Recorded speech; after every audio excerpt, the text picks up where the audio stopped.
my world. Aqua meet aqua. Transformer. Transformer?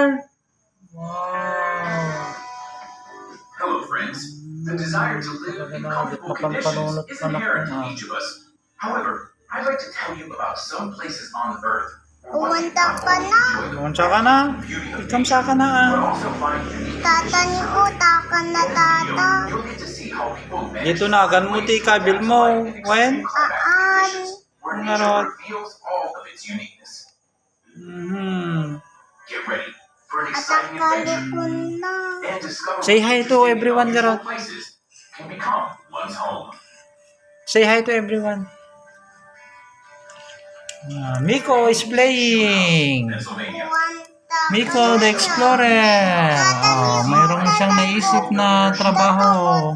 Ralph Haynes, Hmm? who owned about 40 shoe stores in Maryland and Pennsylvania.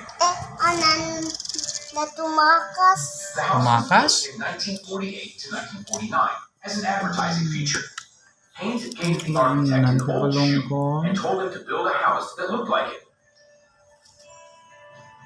He was inspired by a folk tale about a shoe salesman.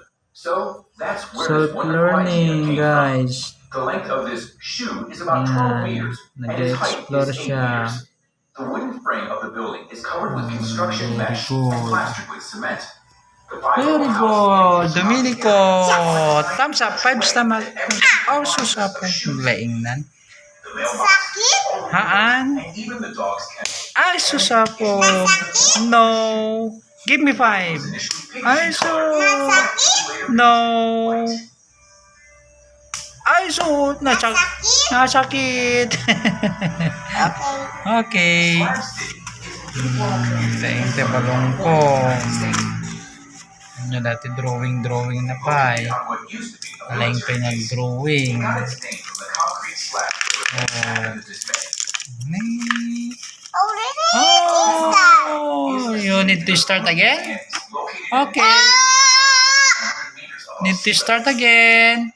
Due to its Bye. Yes, bye-bye. most remote and Bye. mountainous cities on Earth. Itam.